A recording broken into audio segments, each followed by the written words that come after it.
Daniel Harper stood at his mother's graveside watching the casket descend into frozen ground, his hands numb from January cold, and his heart shattered from burying the woman who raised him alone. But he didn't know that his wife, Victoria, was waiting in the parking lot with divorce papers already signed, ready to marry his best friend Cole the moment the funeral ended.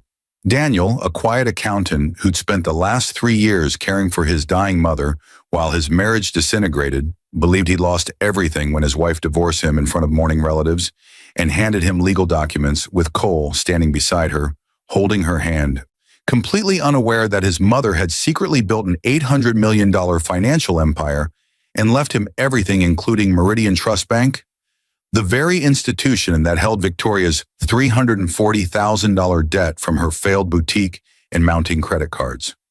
Victoria married Cole in a courthouse ceremony 2 days later, flashing her new ring on social media while Daniel sat in his childhood home, sorting through his mother's belongings. But neither his ex-wife nor his former best friend knew about the inheritance meeting scheduled for that same afternoon, or that Daniel now owned the financial leverage that could destroy them both with a single phone call. What happens when a man who lost everything at his mother's funeral discovers he inherited $800 million and owns the bank that holds his ex-wife's debt? What did Daniel do when he realized he had the power to forgive or financially ruin the people who betrayed him at his lowest moment? And why would a divorce so cruel, a best friend's ultimate deception, and a mother's secret empire lead to a decision so unexpected it would shock everyone who thought they knew what justice looked like? Daniel Harper's hands wouldn't stop shaking. He sat in the offices of Whitmore and Associates, staring at documents that made no sense. The lawyer Robert Whitmore was in his 70s with kind eyes that had seen everything and judged nothing. He slid another folder across the mahogany desk. "Your mother, Eleanor Harper, was one of the most brilliant financial minds I've ever encountered," Robert said quietly. "She started with nothing in 1983. Single mother, working 2 jobs, raising you alone. But she had a gift for seeing patterns in markets that others missed." Daniel's throat was tight. His mother's funeral had been 3 days ago, 3 days since he'd stood at her grave while his wife, ex-wife now, had approached him with papers and pity. Victoria's voice still echoed in his memory, clinical and final.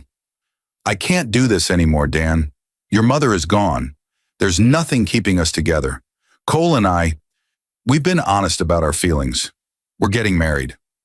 Cole, his best friend since college, the man who'd stood beside Daniel at his own wedding 8 years ago, the man who'd visited Eleanor in the hospital exactly twice, both times spending less than 10 minutes before making excuses about work.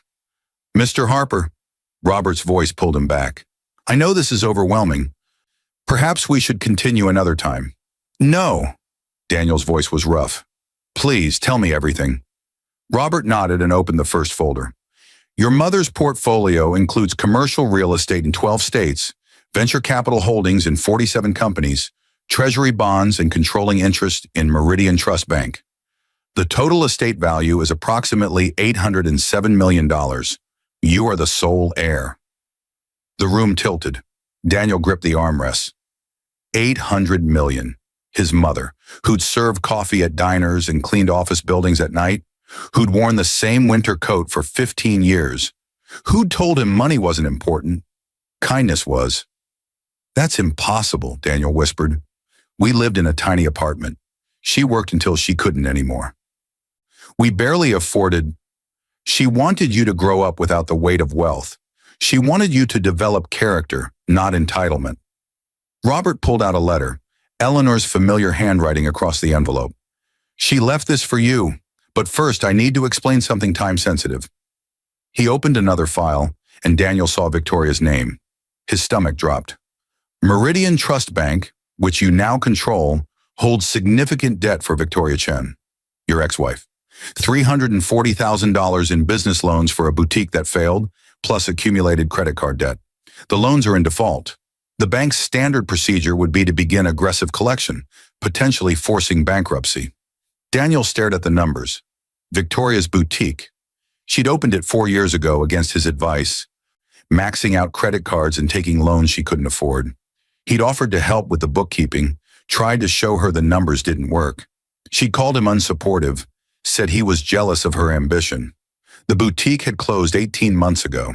She'd never mentioned the debt. There's more, Robert said carefully. Cole Brennan, your former friend, recently applied for a commercial loan through Meridian Trust. $2 million to expand his real estate development company. The application is pending.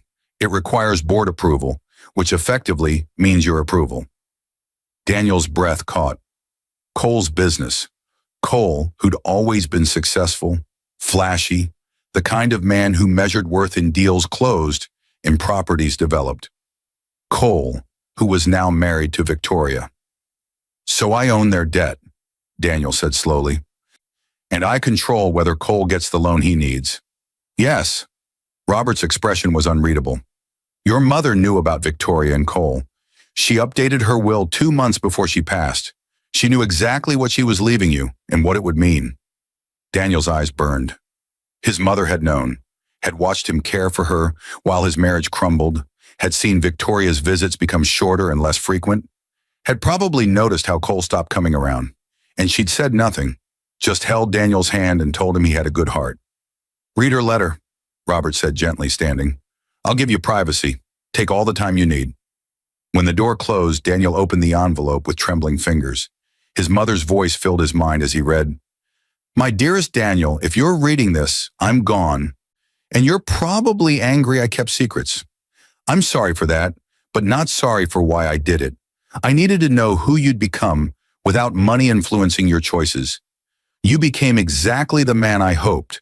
Kind, patient, generous with your time and heart. By now you know about Victoria and Cole. I'm so sorry, sweetheart. I saw it coming a year ago. The way she looked at him, the way he looked at what she represented. They didn't fall in love. They fell into mutual convenience. She wanted security and status.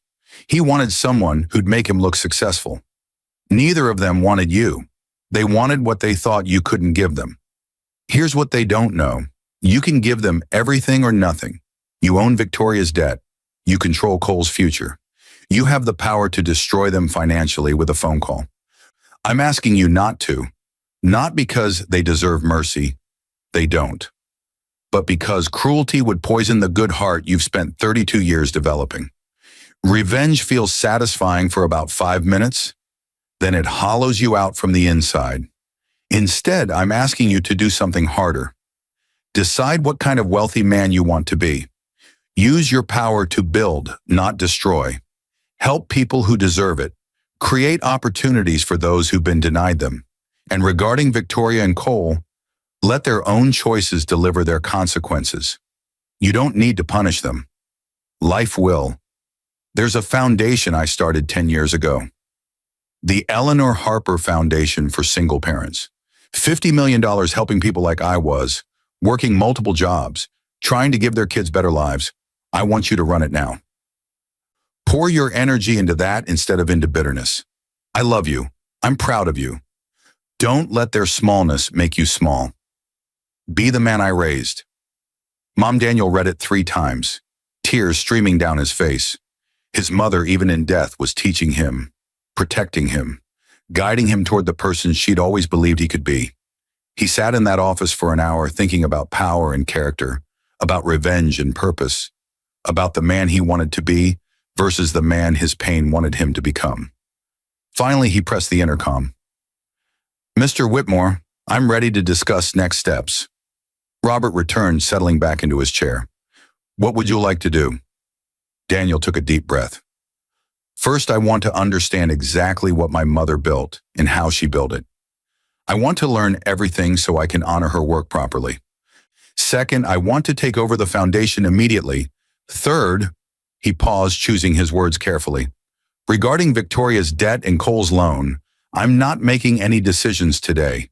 I want time to think, to observe, to see who they really are now that they have what they wanted. Robert nodded slowly. Your mother said you'd say something like that. She called it the wisdom of patience. She said the best way to understand someone's character is to watch what they do when they think no one's watching or when they think they've already won. Did she leave any other guidance? Volumes. Robert smiled slightly. Your mother wrote detailed notes about nearly every scenario she could imagine. She spent 2 years preparing you for this. Even though you didn't know it, there are letters for different situations, different choices you might face. She tried to think of everything. Daniel felt something crack open in his chest, grief and gratitude mixed together. Can I see them? Of course, but perhaps not all today. You've had enough revelations for one afternoon. Robert handed him a key. This is to your mother's safe deposit box. There are more letters there, along with journals she kept about her investment philosophy, her values, her hopes for what you'd do with her legacy. Daniel took the key, its weight somehow significant. Thank you for taking care of her, for taking care of all this. She was extraordinary. I'm honored to help you continue her work. Robert stood, extending his hand. One more thing. Your mother insisted I tell you this. Don't hide forever. She hid her wealth because she was protecting you. But you're grown now. Eventually, you'll need to step into this role publicly. Not immediately. Take time to grieve, to learn, to find your footing. But don't be ashamed of what she built or what you've inherited. Use it wisely and openly. Daniel shook his hand, feeling the weight of legacy settling on his shoulders. Not crushing, more like armor. Protection his mother had forged over decades specifically for this moment. He left the office and walked through the city, seeing it differently now. Every struggling parent reminded him of his mother. Every small business made him think of opportunities. Every homeless person made him wonder what systems had failed them and how those systems could be changed. His phone buzzed. Victoria. I know this is awkward, but I left some things at the apartment. Can I pick them up this week? Daniel stared at the message. She didn't know that her financial future was now in his hands. Didn't know that every debt payment went through systems he controlled. Didn't know that he could forgive or enforce, help or hurt with a single decision. He texted back. Sure, let me know when. Simple, neutral, giving nothing away. Another text came through. Cole. Hey man, I know things are weird between us, but I want you to know I never meant to hurt you. Victoria and I just connected. Sometimes these things happen. I hope we can eventually be cool again. Daniel's jaw tightened. The casual dismissal of 8 years of friendship. The breezy "these things happen" about stealing his wife at his mother's funeral. The assumption that Daniel would just accept it, move on, be cool with ultimate betrayal. He didn't respond. Instead, he walked to his mother's house, his house now, and sat in her chair, surrounded by her books and memories. He pulled out her letter again, focusing on one line. Let their own choices deliver their consequences. What would that look like? What consequences were already in motion that he couldn't see yet? His phone rang. Robert Whitmore. Daniel, I apologize for calling so soon, but something's developed that you should know about. Victoria just called Meridian Trust Collections Department. She's requesting a payment extension on her debt. She cited family emergency as the reason. The representative who took the call didn't know about your ownership. They scheduled a meeting for next week to discuss restructuring options. Daniel's pulse quickened. What would normally happen in that meeting? Standard procedure is to offer a hardship program, reduced payments over extended time, but with higher overall interest. If she can't meet even reduced payments, the bank would begin formal collection proceedings. That could mean asset seizure, wage garnishment, damaged credit that would follow her for years. And Cole's loan application, scheduled for board review in 2 weeks. Normally it would be approved. He has decent collateral and his business shows promise. But the board will defer to your judgment as majority owner. Daniel thanked him and hung up. So it was beginning. Victoria was desperate enough to beg the bank for mercy, not knowing she was begging him. Cole was confident enough to apply for $2 million, not knowing his future required Daniel's signature. They thought they'd escaped, thought they'd moved on to better lives while Daniel grieved in the wreckage they'd created. They had no idea he held every card. His mother's voice whispered through memory, "Don't let their smallness make you small." But what did that mean in practice? How did you hold power without wielding it as a weapon? How did you let consequences unfold without becoming the consequence yourself? Daniel opened his laptop and began researching. He read about Meridian Trust lending practices, its collection procedures, its impact on the community. He read about predatory banking and ethical finance. He read about debt forgiveness programs and financial literacy initiatives. And slowly, an idea formed. Not revenge, something better. Something his mother would be proud of. Daniel spent the next 2 weeks living two lives. Publicly, he was grieving Daniel Harper, quiet accountant whose wife had left him. He went to work at his small firm, processed tax returns, kept his head down. People offered condolences about his mother and awkward sympathy about his divorce. He accepted both with quiet grace. Privately, he was learning to be Daniel Harper, heir to $800 million and chairman of Meridian Trust Bank. He met with Robert Whitmore daily. He studied his mother's investment strategies, reading her journals late into the night. He learned about every property, every holding, every decision she'd made over 40 years. His mother had been brilliant. She'd invested in struggling neighborhoods before they gentrified, buying property cheap and holding it until values rose. But she'd never displaced residents. Instead, she'd renovated buildings and kept rents affordable, believing that stable housing created stable communities. She'd invested in small businesses owned by women and minorities, companies that traditional banks ignored. She'd seen potential where others saw risk.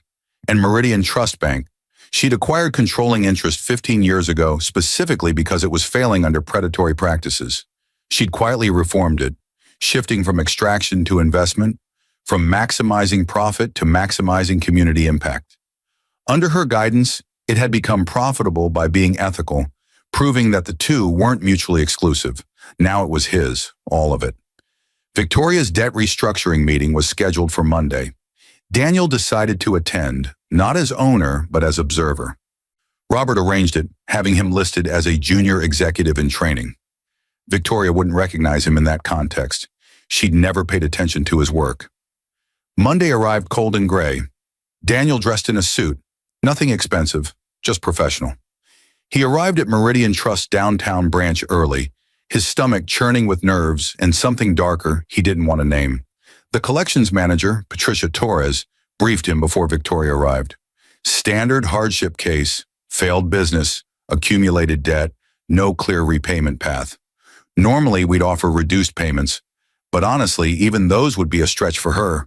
Her new husband has income, but they've kept finances separate. She's on her own with this debt. What happens if she can't pay even reduced amounts? Daniel asked. Patricia's expression was sympathetic but firm. Collections escalates. We'd pursue asset seizure, wage garnishment. It's not pleasant, but it's business. People need to be accountable for their debts. Daniel thought about his mother's letters, about accountability versus cruelty, about justice versus revenge. Let's hear what she has to say, he said finally. Victoria arrived 10 minutes late, flustered and defensive.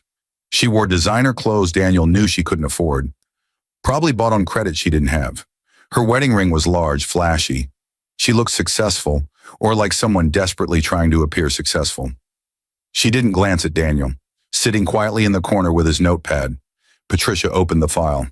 Ms. Chen, it's Mrs. Brennan now, Victoria corrected, her voice sharp. Mrs. Brennan, you're here to discuss your outstanding debt of $342,000, currently 90 days delinquent. You've requested payment restructuring due to hardship. Can you explain your current financial situation? Victoria's polished demeanor cracked slightly. I had a business that didn't work out. I'm between opportunities right now. My husband and I are managing expenses, but I need time to get back on my feet. I'm good for the money. I just need flexibility. Your husband, Cole Brennan, has substantial income from his real estate business. Is he not able to assist with this debt? Victoria's face flushed. We keep our finances separate. This is my responsibility. I'm handling it. Daniel watched her carefully. She was lying, not about the separate finances, but about having any plan to handle it. She was stalling, hoping something would save her, hoping Cole would eventually bail her out, or that the debt would somehow disappear. Patricia continued methodically. What income sources do you currently have? I'm consulting, freelance marketing work. It's building. Can you provide documentation of that income? Victoria's jaw tightened. I'm just starting. The clients are new. I don't have formal contracts yet. More lies, or wishful thinking that functioned as lies. Daniel felt strange watching her. This woman he'd loved for 8 years, had promised forever to, had imagined building a life with. She seemed like a stranger now. Had she always been this person? Or had desperation created someone new? Patricia laid out the options: reduced payment plan that would still stretch Victoria's non-existent income, or formal collections proceedings. Victoria's hands shook as she realized the trap she was in.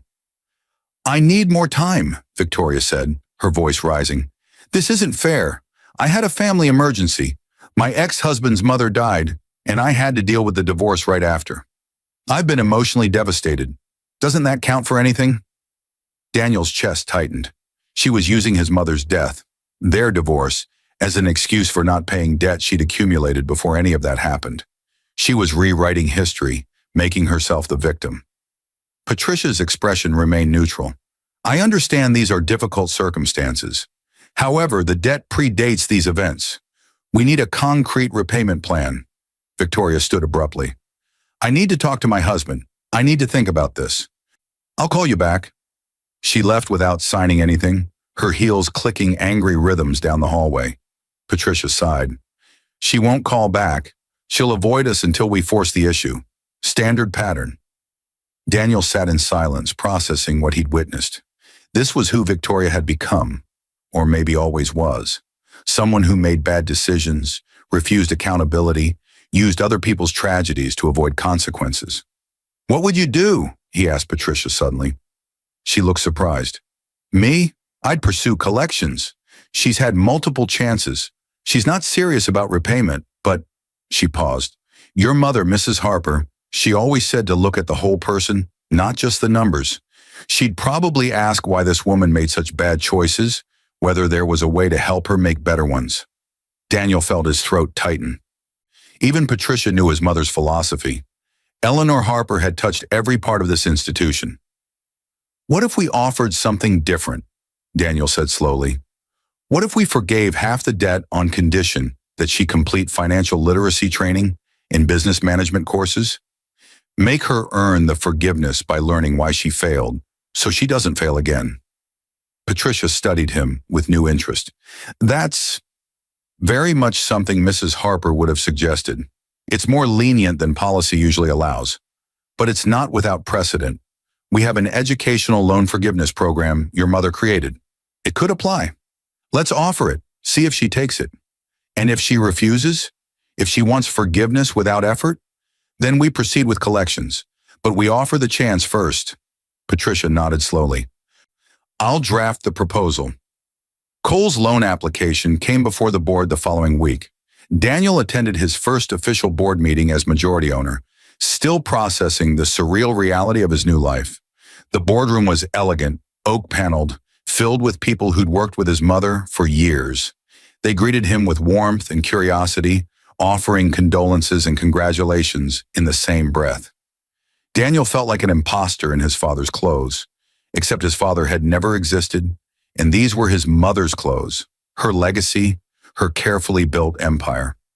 Cole's application was third on the agenda. The loan officer presented it professionally. Cole Brennan, 33 years old, owner of Brennan Development LLC, requesting $2 million for commercial property acquisition and renovation. Solid collateral, decent credit, business showing steady growth. Recommend approval with standard terms. The board began discussion. Most seemed favorable. The numbers worked. The collateral was solid. The business model sound. Then Patricia Torres spoke up. "I'd like to note that Mr. Brennan recently married Victoria Chen, who currently has substantial delinquent debt with this bank.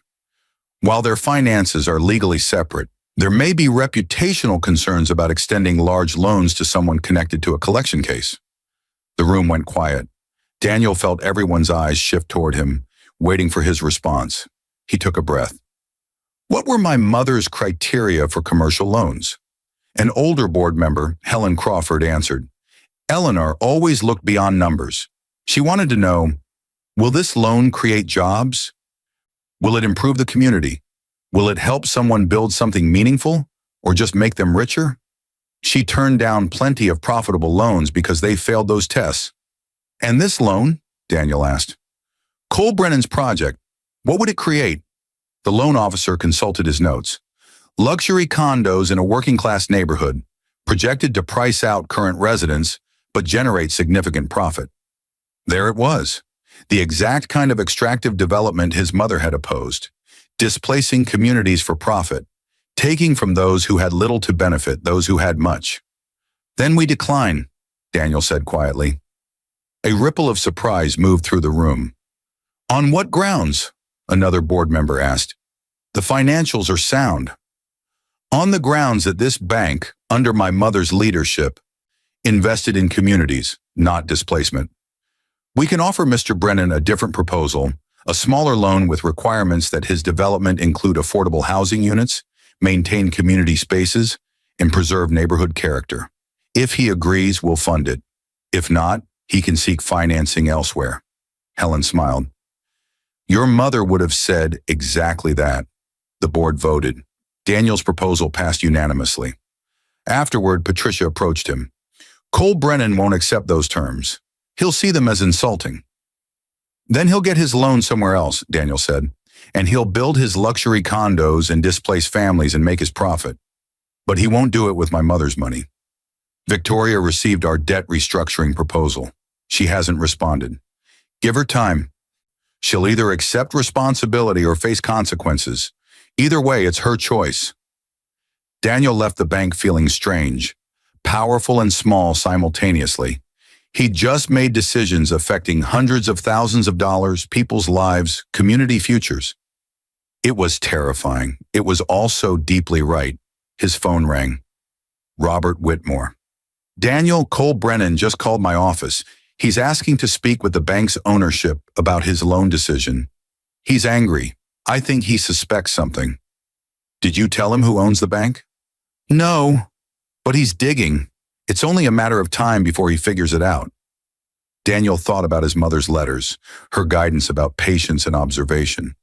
Set up a meeting, let him state his case. I want to hear what he says when he thinks he's talking to strangers. The meeting was scheduled for Friday afternoon. Daniel prepared by reading everything about Cole's business, his projects, his reputation, his values as expressed through his work. What he found was illuminating. Cole developed properties for maximum profit with minimum community consideration. He displaced low-income residents, converted affordable housing to luxury units, chased trends over sustainability. He was exactly the kind of developer his mother had spent decades opposing. Friday came. Daniel arrived at the conference room early, positioning himself again as a junior executive observer. Let Cole underestimate him. Let him reveal himself fully. Cole strode in 15 minutes late, confidence radiating from every gesture. He wore an expensive suit, carried himself like someone accustomed to getting what he wanted. He shook hands with the senior loan officer and the board representative, barely glancing at Daniel in the corner. Appreciate you taking this meeting, Cole began, his voice smooth. I'll be direct. Your decision to reject my loan application, or rather to condition it on terms that fundamentally change my business model, is frankly insulting. I've provided solid financials, quality collateral, and a proven track record. Your conditions about affordable housing and community spaces would reduce my profit margin by 40%. That's not business. That's activism. The loan officer responded carefully. Meridian Trust has a long history of community-focused lending. These conditions align with our institutional values. Cole laughed, sharp and dismissive. Institutional values. That's code for leaving money on the table. Look, I understand Eleanor Harper had her pet causes, but she's gone. This bank needs to operate in the real world, where profit matters and sentiment doesn't. I'm offering you a chance to invest in a highly lucrative project. Your conditions make it unworkable. Daniel's hands tightened on his pen. The casual dismissal of his mother's life work. The reduction of decades of principled investing to pet causes and sentiment. Are you open to any compromise? The board representative asked. I'm open to you approving my original application without strings attached. Otherwise, I'll get financing elsewhere. I've got 3 other banks interested. Cole leaned back, confident. I'll be honest, I expected better from you. I mean, one of your major clients is my new wife. Victoria has debt with you, sure, But that shows we're already in business together. I thought you'd see the value in maintaining that relationship. And there it was. Cole was using Victoria's debt as leverage, assuming the bank would want to keep them both as clients. He was trying to manipulate them. Daniel spoke for the first time. How is Victoria's debt situation relevant to your loan application? Cole finally looked at him, reassessing. Who are you again? Junior executive, in training, learning the business. Well, junior executive, it's relevant because banks care about relationships. Victoria and I are married. We're building a future together. Smart banks invest in futures. He smiled, all teeth. But you're young. You'll learn about relationship banking eventually. The condescension was palpable. Daniel kept his expression neutral. And if Victoria's debt goes to collections, if she faces asset seizure and damaged credit, how does that affect the relationship? Cole's smile faltered. That won't happen. Victoria's handling it. Is she? Because her debt is 90 days delinquent and growing, and she hasn't responded to the restructuring proposal we offered last week. Cole's face reddened. How do you know about that? I read all the files, part of my training. Well, that's Victoria's problem, not mine. We keep our finances separate. But his voice had an edge now, defensiveness creeping in. The board representative stepped in. Mr. Brennan, our decision stands. We'll approve your loan under the conditions stated, affordable housing requirements, community preservation clauses, or we decline entirely. Those are your options. Cole stood abruptly. Then we're done. I'll get better terms elsewhere. And when Victoria and I are successful, when my developments are making money and your community values bank is struggling, remember that you chose activism over business. He left, slamming the door slightly. The room sat in silence. Finally, Helen Crawford spoke. That man is everything Eleanor fought against. Extractive, arrogant, community-destroying. I'm glad we declined. Daniel's chest felt tight. That man had been his best friend, had stood at his wedding, had laughed with him, confided in him, claimed brotherhood. But maybe Cole had always been this person, and Daniel simply hadn't seen it, or maybe success had corrupted him. Either way, the man who just left bore no resemblance to the friend Daniel thought he'd known. He mentioned Victoria, Patricia said carefully. Should we expedite her collections case? Daniel thought about it. The easy answer was yes. Punish them both. Use his power to hurt them the way they'd hurt him. But that wasn't what his mother would do. No, he said finally. Victoria's case proceeds on its own timeline. Her choices determine her outcomes, not Cole's behavior. They're separate people making separate decisions. Even though they're married, especially because they're married, let them navigate that themselves. 2 weeks later, Victoria called the bank. She accepted the debt restructuring proposal, half forgiveness in exchange for completing financial literacy and business management courses. She sounded defeated, humbled, nothing like the confident woman who'd handed Daniel divorce papers at his mother's funeral. Patricia Torres called Daniel with the update. She starts classes next week. It's a 6-month program. If she completes it successfully, we'll forgive half her debt and restructure the remainder at low interest. If she drops out, the full amount becomes due immediately. Thank you for handling this, Daniel said. Your mother would have loved this solution, teaching instead of punishing. It's very Eleanor Harper. Daniel hung up and pulled out another of his mother's letters. She'd left dozens, each one labeled for different scenarios. This one was marked, "When they accept consequences." He opened it. Daniel, if Victoria or Cole have accepted terms that require growth instead of just punishment, I'm proud of them and of you. It means they're capable of learning, even if painfully. It means you chose teaching over destroying. Here's what happens next. They'll struggle. Learning is uncomfortable. Facing your failures is humiliating. They'll be tempted to quit, to blame you, to cast themselves as victims of your revenge. Don't let them, but also don't abandon them. The difference between justice and cruelty is whether there's a path forward. You've given them that path. Now they have to walk it. Some people will criticize you for being too lenient. They'll say betrayers deserve destruction. Maybe they do. But what do you deserve? You deserve to become the man who builds, not the man who destroys. Their choices already hurt them. You don't need to pile on. Keep building. Keep learning. Keep honoring what I tried to create. And remember, you're not responsible for fixing them. You're responsible for being the person you want to be. Love, Mom. Daniel folded the letter carefully and placed it with the others. His mother's wisdom continued to guide him, even in death. Each letter perfectly timed, each one addressing exactly what he was facing. Over the next months, Daniel stepped fully into his role. He took over the Eleanor Harper Foundation, expanding its programs to help single parents across 5 states. He worked with Meridian Trust's leadership to develop more community investment initiatives. He learned from board members who'd worked with his mother for decades, absorbing their knowledge and experience. He also began meeting the people his mother had helped over the years. A tech entrepreneur whose startup she'd funded when no one else would. A teacher whose school she'd supported with grants and resources. A community organizer whose housing cooperative she'd financed. Dozens of people whose lives were different because Eleanor Harper had seen their potential and invested in it. Each conversation deepened Daniel's understanding of what he'd inherited. Not just money, but mission. Not just assets, but responsibility. He also quietly observed Victoria's progress through her courses. Patricia sent monthly updates. Victoria was attending every class, completing every assignment. She was learning about financial planning, business fundamentals, marketing strategies. The same information Daniel had tried to share with her years ago, which she'd rejected as unsupportive criticism. Now she was paying attention because her survival depended on it. Cole, meanwhile, had secured financing from another bank, one that didn't care about community impact or affordable housing. He'd broken ground on his luxury condo project, displacing 20 families in the process. Local news covered protests. Community activists called him out. But Cole pushed forward, chasing profit over people. Daniel watched from a distance, feeling sad but not vindictive. He'd given Cole a chance to build something meaningful. Cole had chosen extraction over contribution. That was Cole's decision to live with. Then, 6 months after his mother's death, something unexpected happened.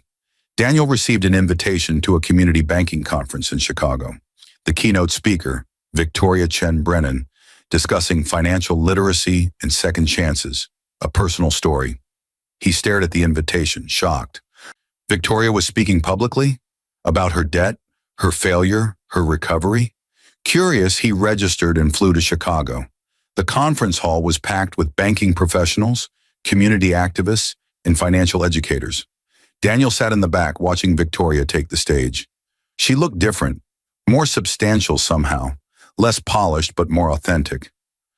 6 months ago, Victoria began, her voice shaking slightly, I was $300,000 in debt with no idea how to fix it.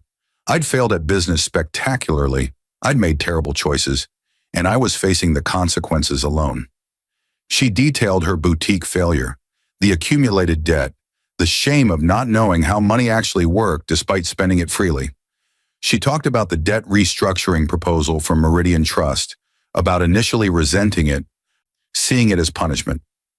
But it wasn't punishment, she said. It was a lifeline I was too proud to see.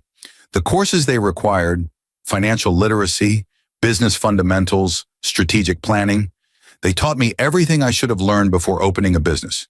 They showed me why I failed and how to avoid failing again. She paused, visibly emotional. The bank could have just destroyed me, taken everything, ruined my credit for years. Instead, they gave me education. They gave me tools. They gave me a chance to actually learn from my mistakes. Daniel's throat tightened. Victoria continued. I'm sharing this because I think our financial system is broken. We punish failure instead of teaching success. We take from those who fall instead of helping them stand. But there are institutions doing it differently.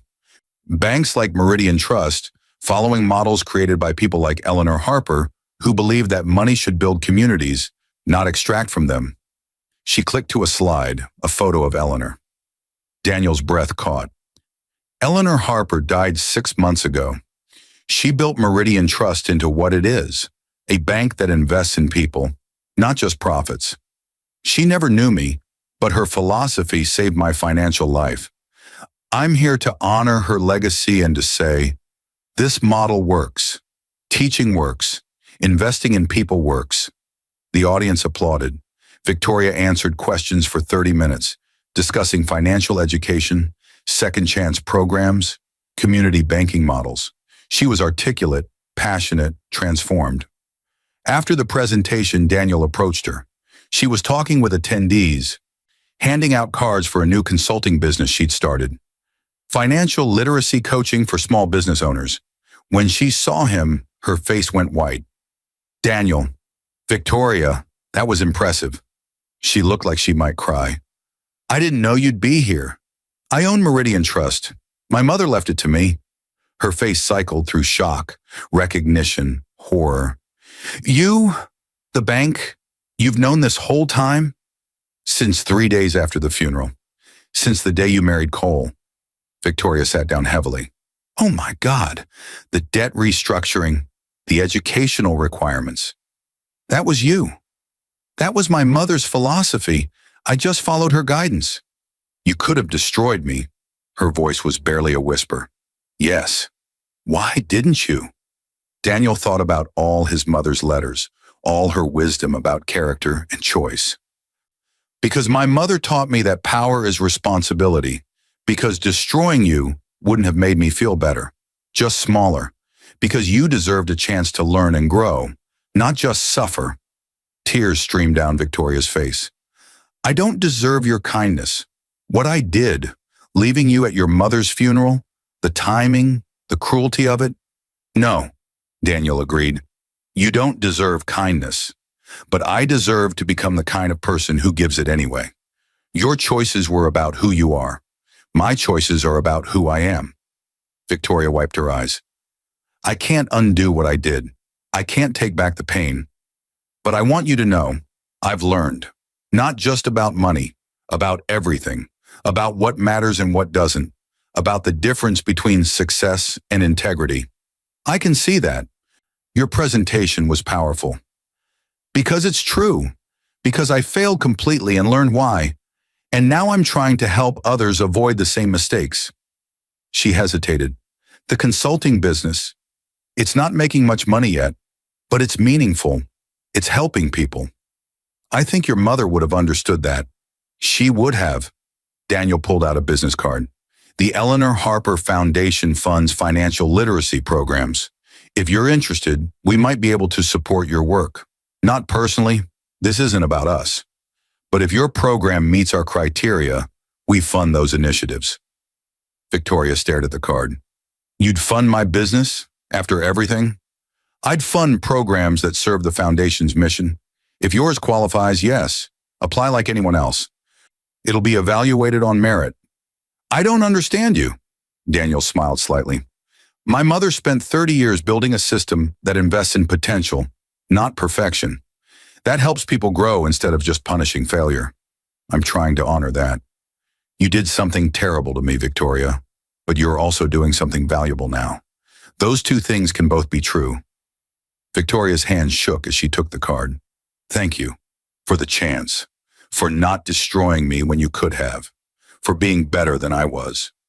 We're all becoming someone, Daniel said. Every day, every choice.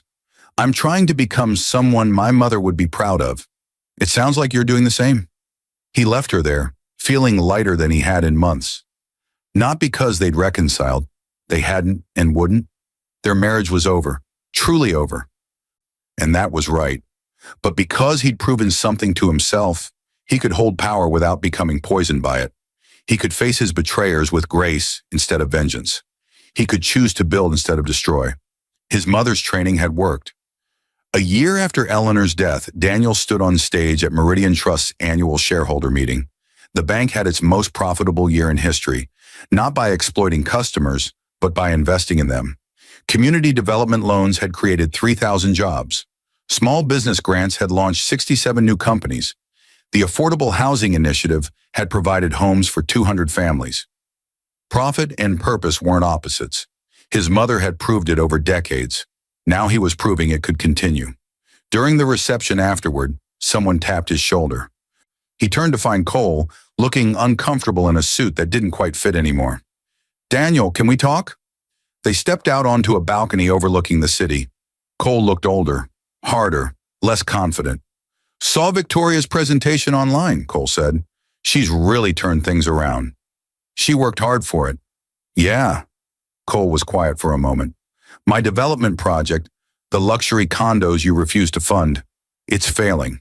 Market shifted. Luxury isn't selling like it used to. I'm overextended. Might lose everything. Daniel waited, saying nothing. I was wrong, Cole continued, the words seeming physically painful. About the bank, about community development, about your mother's approach. I chased maximum profit and I'm going to lose because of it. Meanwhile, you're succeeding doing exactly what I called activism. What do you want, Cole? I don't know. Maybe to apologize. Maybe to ask if there's a way to salvage my project with the community requirements you originally suggested. Maybe just to say, I fucked up. With the business, with Victoria, with you. I chose wrong on every front.